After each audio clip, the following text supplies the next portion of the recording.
Good evening बच्चों।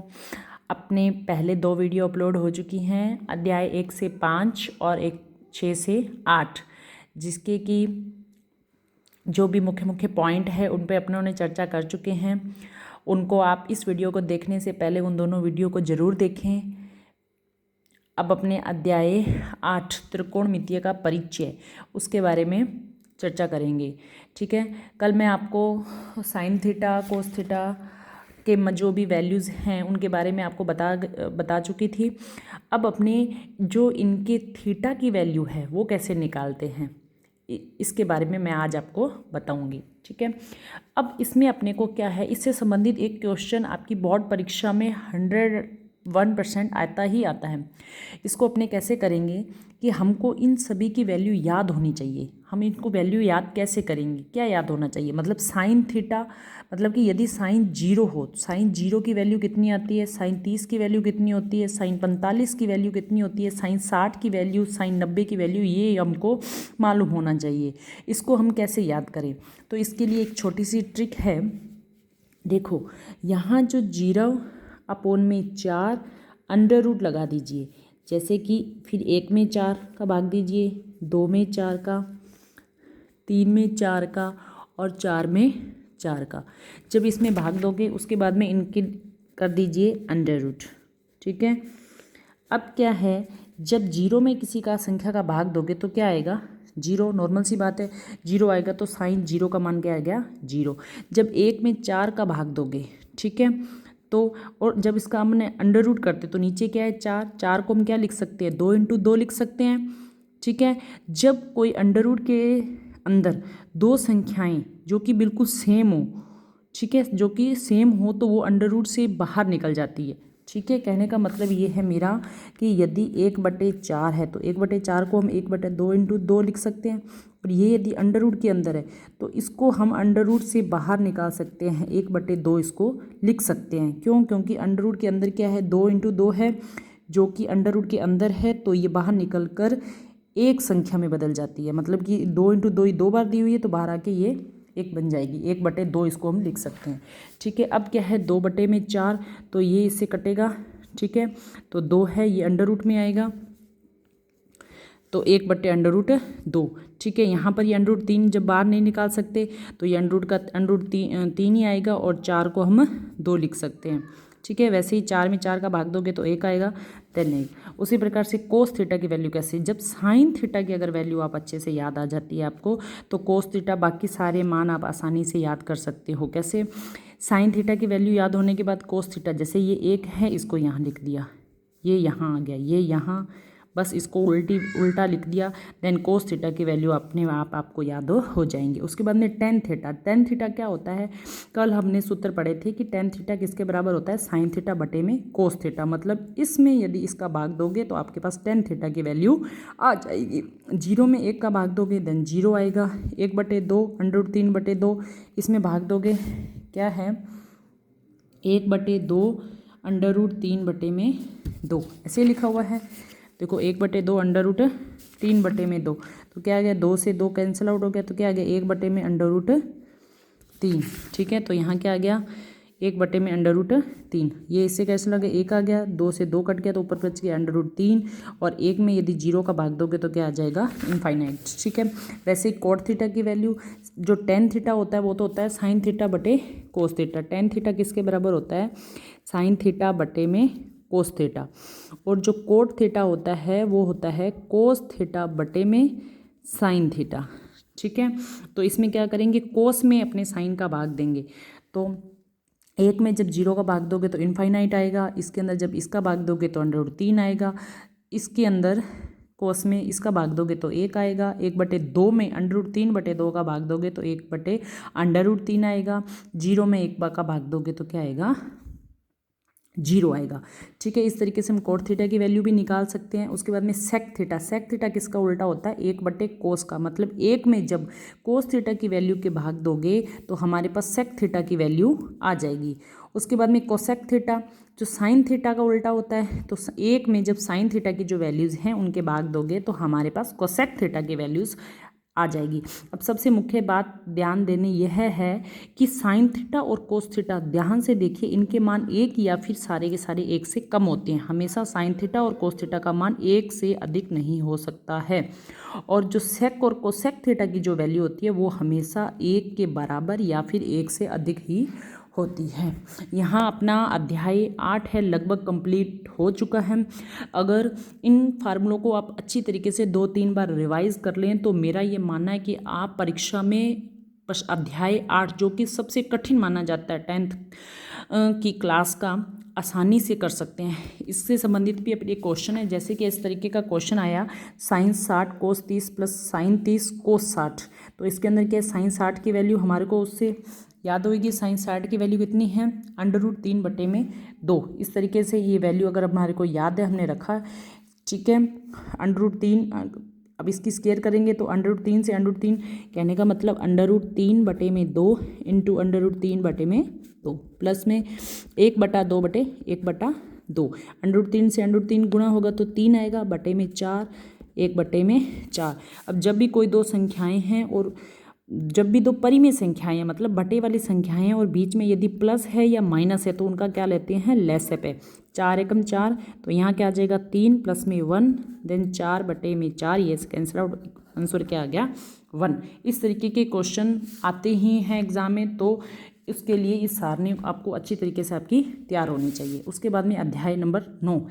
अब इसमें एक एकांत त्रिकोण, जो कि हम कक्षा 9th में भी पढ़ चुके हैं। एकांत त्रिकोण क्या होता है, जब दो रेखाओं को, कोई दो समांतर रेखाएं हैं को एक तिर्यक रेखा काटती है, तो दोनों रेखाओं के अंदर, तिर्यक रेखा के विपरीत, दोनों रेखाओं के ये जो अंदर इस तिर्यक रेखा के विपरीत, मतलब एक इधर और एक इधर, विपरीत दिशा में बनने वाले जो कोण होते हैं वो एकांतर कोण कहलाते हैं। कहने का मतलब ये जो दो समांतर रेखाएं हैं इनके अंदर जो ये वाला कोण और ये वाला कोण, ये कौन सा है, एकांतर कोण है।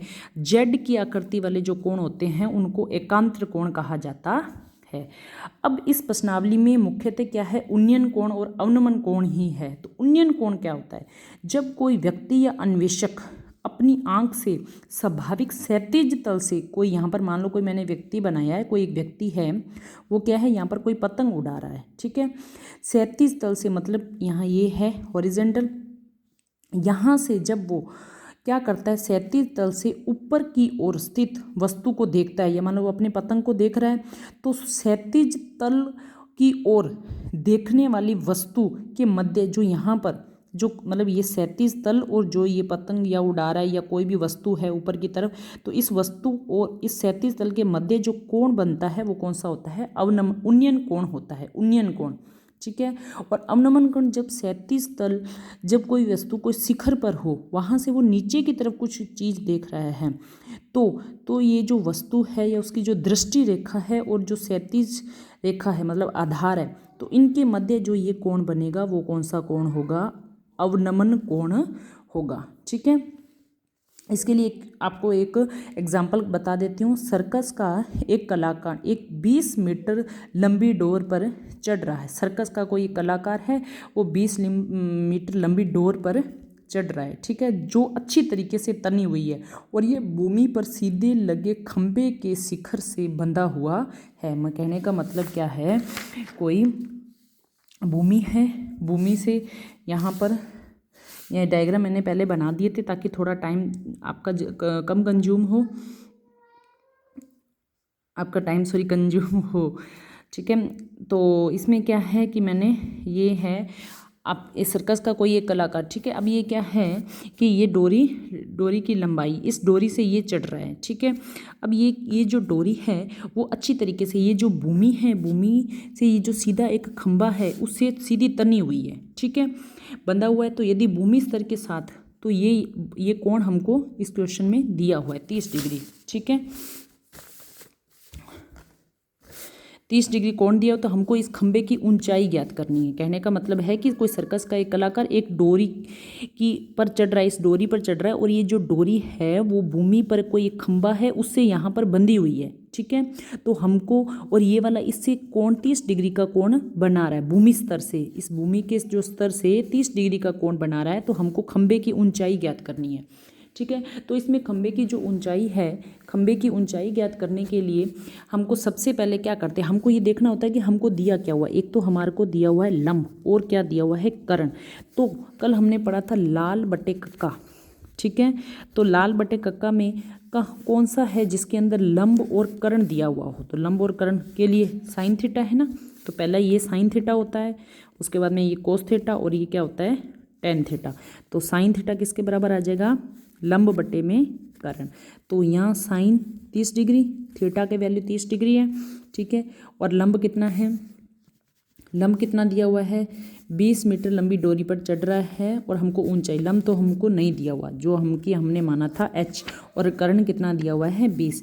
अब साइन 30 की वैल्यू आप लोगों को पता होनी चाहिए। ये पता होने के लिए आपको ये वाली सारणी अच्छे से आनी चाहिए। तो साइन 30 की वैल्यू कितनी होती है 1/2, ठीक है। 1/2 बराबर h बटे में 20। जब कोई संख्याएं बटे में हो और बीच में बराबर का निशान हो तो क्या करते हैं वज्र गुना, ठीक है।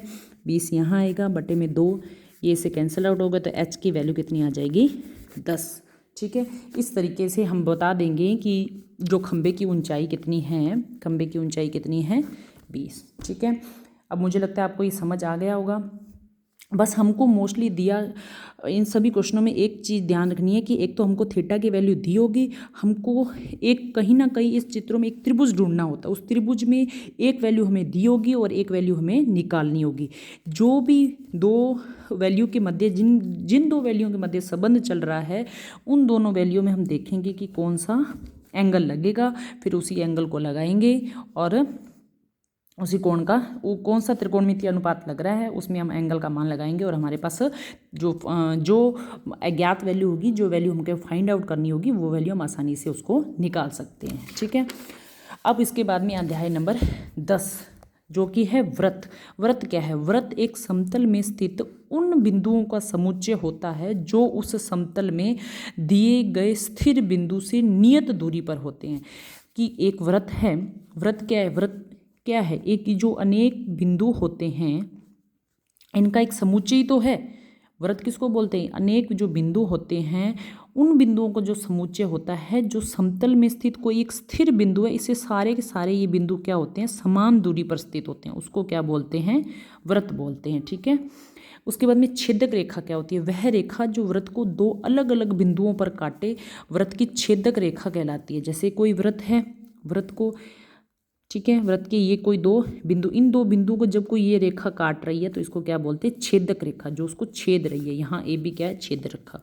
फिर है स्पर्श रेखा। व्रत की स्पर्श रेखा वह रेखा है जो व्रत को एक बिंदु पर प्रतिच्छेद करती है, अर्थात केवल एक बिंदु पर स्पर्श करती है। मतलब कि कोई एक व्रत है, इस पर इसके कोई बिंदु पर, एक बिंदु पर ये स्पर्श करिए तो ये कौन सी रेखा हुई स्पर्श रेखा।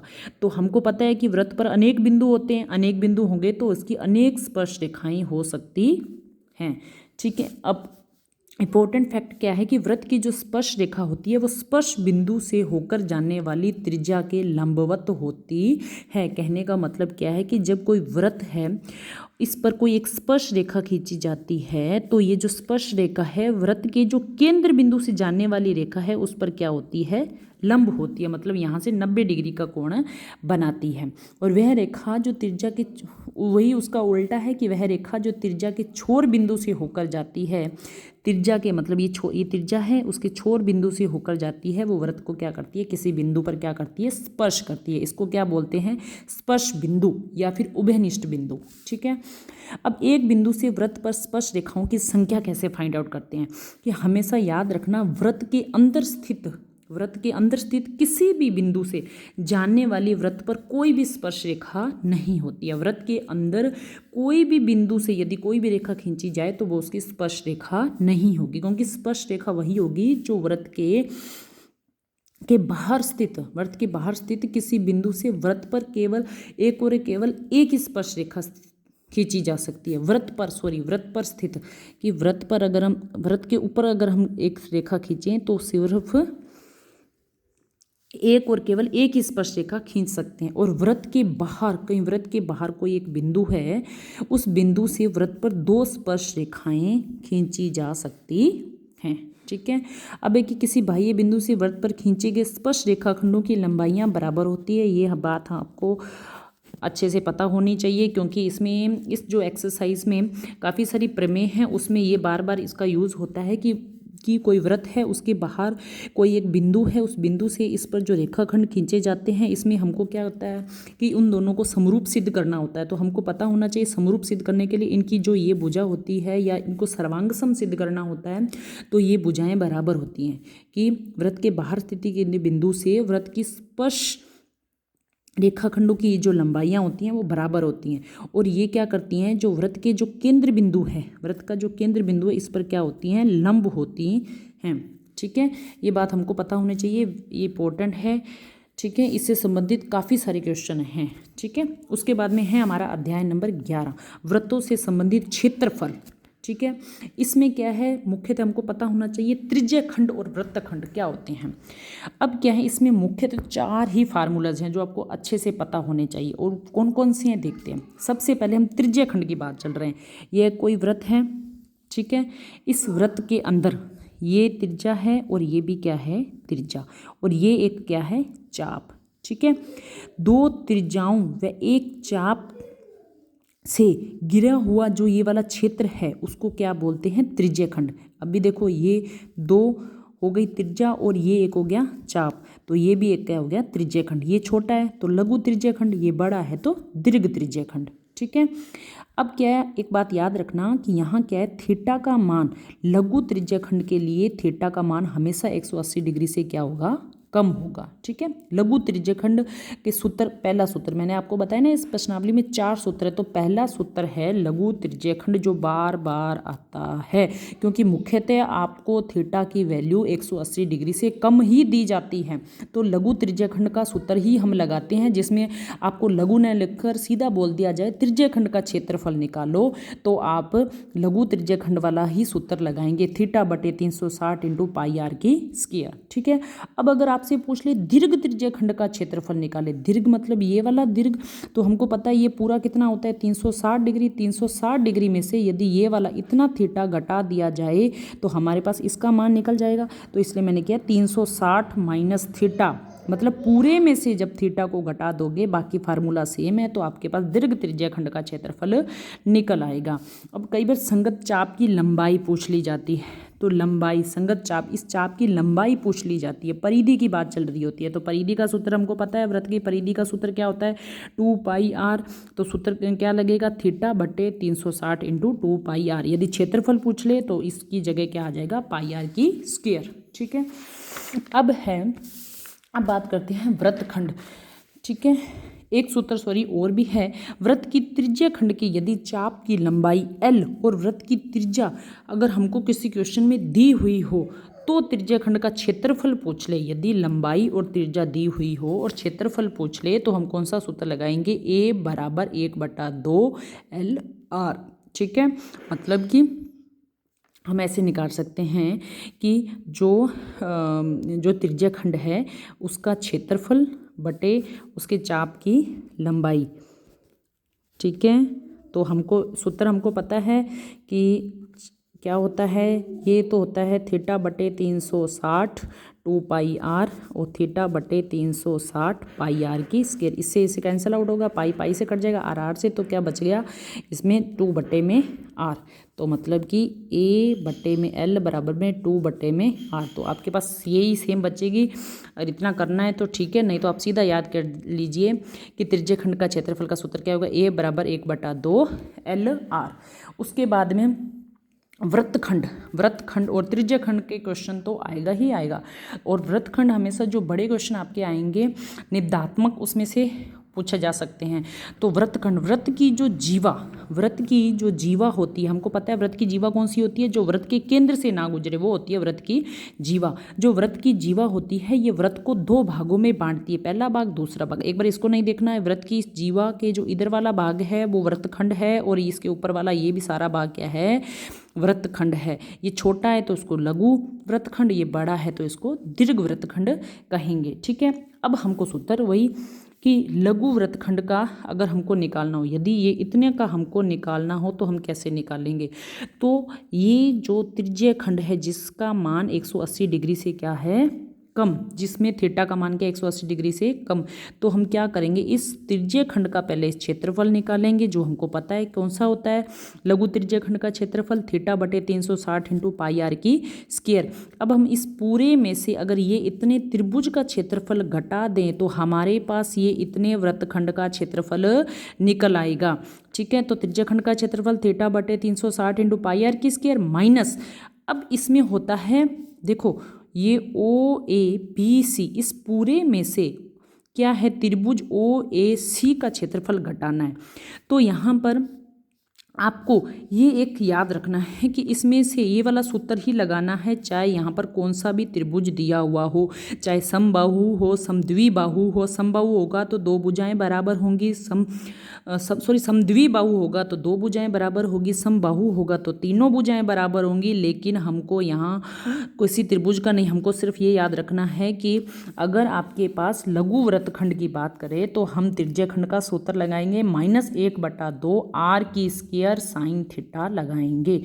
ठीक है, अब थीटा आपको दिया होगा, ये वाला जो एंगल है, आर की वैल्यू भी आपको दी होगी, बाकी बस ऐसे मान रखना है 1/2 आर की वैल्यू जो आपको दी होगी, थीटा जो दिया होगा यहाँ जो रखोगे वो यहाँ रखोगे। अब इसके लिए आपको वापस सारणी याद होनी चाहिए, इसलिए सारणी को तो आप अच्छे से याद कर लें, क्योंकि सारणी का प्रयोग आपका बार बार होगा, 8वीं प्रश्नावली में भी होगा, 10वीं में भी होगा, 11वीं में भी होगा, इसलिए अच्छी तरीके से उस जो ये सारणी है इसको अच्छी तरीके से याद कर लें। ठीक है, अब हम लघु वृत्तखंड का क्षेत्रफल ज्ञात करना सीख चुके हैं। उसके बाद में हम याद करेंगे दीर्घ वृत्तखंड का क्षेत्रफल। तो दीर्घ वृत्तखंड मतलब कि ये लघु वृत्तखंड को छोड़कर यही जो है वो क्या हुआ, दीर्घ वृत्तखंड का क्षेत्रफल। अब दीर्घ वृत्तखंड का क्षेत्रफल कैसे निकालते हैं कि हमको पता है कि जो वृत्त होता है इसका पूरा क्षेत्रफल क्या होता है, पाई आर की स्क्वायर। ठीक है, तो इस पाई आर की स्क्वायर में से जब लघु वृत्तखंड का जो क्षेत्रफल था उसको घटाएंगे तो हमारे पास दीर्घ वृत्तखंड का क्षेत्रफल निकल आएगा। तो सूत्र क्या है, पाई आर की स्क्वायर माइनस जो हमने लघु वृत्तखंड का लगाया था वही हम यहाँ लगा देंगे। अब इससे संबंधित मैं आपको 1-2 क्वेश्चन भी करवा देती हूँ। देखो, सबसे पहले ऐसे क्वेश्चन है, 6 सेंटीमीटर त्रिज्या एक वृत्त के त्रिज्या खंड का क्षेत्रफल। तो हमको पता है ऐसा अगर कुछ दिया हुआ है और त्रिज्या खंड का क्षेत्रफल निकालना है तो हम क्या करते हैं, बस त्रिज्या खंड का सूत्र लगाएंगे क्योंकि त्रिज्या खंड का पूछा है। ठीक है, और हमको अगर ये डायग्राम भी दिया हुआ है, थीटा की वैल्यू भी इसमें आपको लगभग दी हुई होगी या कोई डायग्राम दिया होगा तो आप थीटा की वैल्यू यहाँ रखेंगे। ठीक है, और हमको पता है ये 180 डिग्री से कम होगा तो लघु त्रिज्या खंड का ही सूत्र लगेगा, बस पाई इंटू आर की वैल्यू कितनी दी हुई है, 6 इंटू 6 और थीटा का मान ये बटे में 360, इससे ये कैंसिल आउट हो गया, 6 से 6 देन क्या आ गया, पाई। ठीक है, समझ गए। अब उसके बाद में ये हम बात करते हैं एक वृत्तखंड। ठीक है, अब वृत्तखंड का कैसे करते हैं, वृत्तखंड में हमारे को क्या होगा, 15 सेंटीमीटर त्रिज्या वाले एक वृत्त की कोई जीवा केंद्र पर 60 डिग्री का कोण यदि अंतरित करती है, संगत लघु और दीर्घ वृत्तखंड का क्षेत्रफल ज्ञात करना है। अब हमको पता है संगत लघु वृत्तखंड का क्षेत्रफल का सूत्र क्या होता है कि ये संगत, ये लघु वृत्तखंड, ये इतना सा जो भाग है वो लघु वृत्तखंड होगा, तो इस लघु त्रिज्यीय खंड में से इस त्रिभुज का घटा देंगे तो हमारे पास लघु वृत्तखंड निकल आएगा। लघु त्रिज्यीय खंड का क्षेत्रफल पाई आर स्क्वायर थीटा बटे 360 होता है, माइनस हमको सूत्र तो यही लगाना 1/2 आर की स्क्वायर साइन थीटा। ठीक है, अब हमने वैल्यू रखी, पाई का मान 3.14, आर की मान क्या है 15 जो हमको दिया हुआ है, इंटू में 60 बटे 360 माइनस 1/2, 15 इंटू 15 इंटू साइन 60, तो साइन 60 का वैल्यू कितनी होती है, √3/2। यहाँ हमने मान रखे तो हमारे पास ये आ गया, कैसे आया, यहाँ देखो 15 को 15 से गुणा किया 225। ठीक है, फिर उसके बाद में ये यहाँ से कट गया, ये आ गया 6। ठीक है, अब हम इस पॉइंट को हटाएंगे तो यहाँ क्या आएगा 100, और हमको पता है √3 का मान क्या होता है 1.732, इसको हटाएंगे तो नीचे भी क्या आएगा 0, तो हमने 100 को बाहर ले लिया, जो हमारे पास बचा, ये पॉइंट हट चुका है, जो हमारे पास बचा उसको मैंने यहाँ लिख लिया। ठीक है, अब जब हम इसमें भाग देंगे तो क्या आएगा 225 बटे में 100, 314 में जब 6 का भाग दोगे तो आपके पास आएगा 52.33, और 173 में जब आप 4 का भाग दोगे तो हमारे पास 173 में 4 का भाग दो तो कितना आएगा, लगभग 43.25 के आसपास आएगा। तो क्या आएगा, 225 बटे में 100 इंटू में 9.08, इसमें से इसको घटाओगे तो 9.08। ठीक है, अब इसको और सोल्व करते हैं तो 225 बटे में 100 इंटू 9.08, इसको यहाँ से हटाया, 0 आया, दोनों को आपस में गुणा करो तो लगभग आपके पास आंसर आ जाएगा इतना। और लास्ट हमको पता है क्षेत्रफल निकालना है तो कौन सी इकाई आएगी, स्क्वायर। याद रखना, क्षेत्रफल है तो स्क्वायर आएगा। ठीक है, अब हम लघु वृत्तखंड तो निकाल चुके हैं। इसके बाद में हमको क्या निकालना है, दीर्घ वृत्तखंड का क्षेत्रफल। क्या निकालना है, दीर्घ वृत्तखंड का क्षेत्रफल। ठीक है, तो दीर्घ वृत्तखंड का जो क्षेत्रफल हम कैसे निकालते हैं, जो पूरा होता है उसमें से लघु वृत्तखंड वाला घटा देते हैं, ऐसे ही तो करते हैं। लघु वृत्तखंड का क्षेत्रफल दीर्घ वृत्तखंड का निकालने के लिए तो क्या करते हैं, पाई आर की स्क्वायर माइनस 20.43। ठीक है, 3.14। ठीक है, और इसका मान क्या था, 15 इंटू 15 बरा माइनस 20. ठीक है, अब जब इनको आपस में गुणा करोगे तो आपके पास